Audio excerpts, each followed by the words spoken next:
6:49 on your Thursday morning. It's time now for the morning rush. We're seeing the moments when police found a badly injured 5-year-old boy after they showed up to an Albuquerque apartment. On October 29th, APD was sent to an apartment near Central and Wyoming. Officers say they found the boy with bruises all over his legs and arms with both of his eyes closed shut. The boy's mother, Natalie Seiss, will be in court on Friday.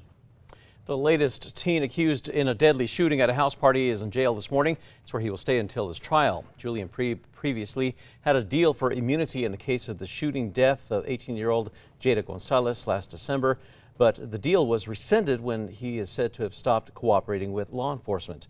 Preeb's next court date has not been scheduled. Erica. And here's a look at our school day forecast. Temperatures are actually milder this morning, 45 degrees, but you'll still need a jacket. 66 this afternoon with partly sunny skies. It's going to be a mild afternoon for us.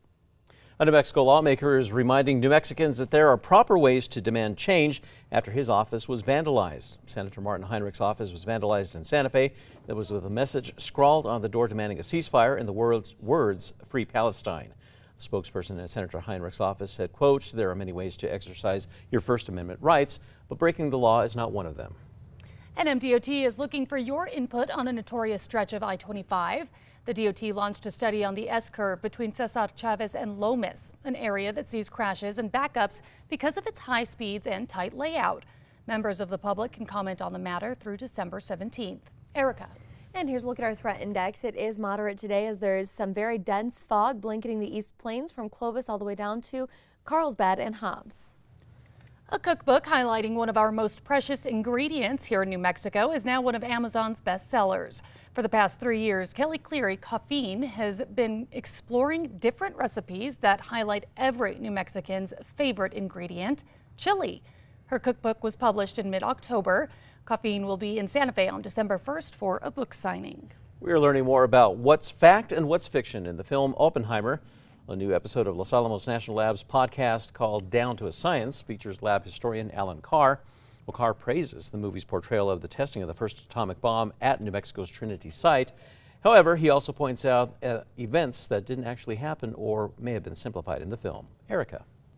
And here's a look at traffic maps. Those are clear, no accidents or slowdowns to report. And here's a look at Tracker heading east on I-40 near the Big I and setting in some traffic.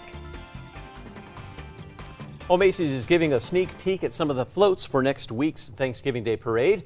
Mutant Mayhem by Nickelodeon features a scene with the Teenage Mutant Ninja Turtles.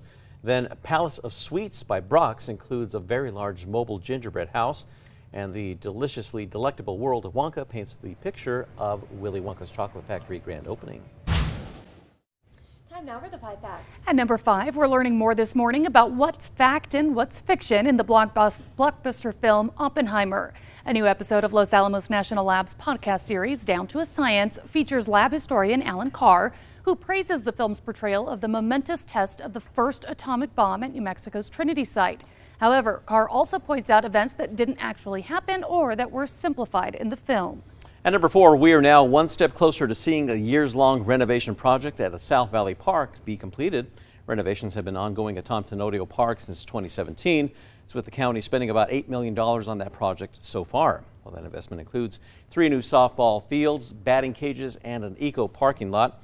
The county recently approved Phase 2B of the project. Well, that phase is set to cost another $5 million, with most of that money coming from federal ARPA funds that will include another eco parking lot, RV parking, and a 4th field and more.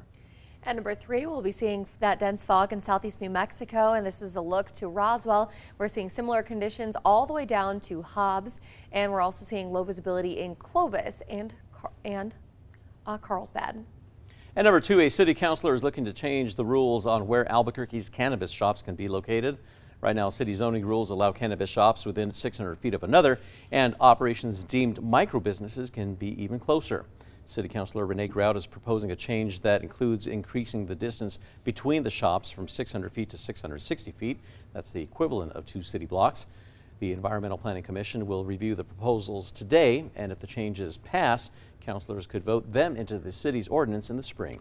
At number 1, prosecutors are trying to keep an Albuquerque mom behind bars until trial after officers found her son severely beaten in her home. Police responded to the apartment on October 29th. That's where they found the little boy with bruises from head to toe, unable to see because his eyes were swollen shut. Seiss will be in court on Friday, where the state will ask a judge to hold her until trial.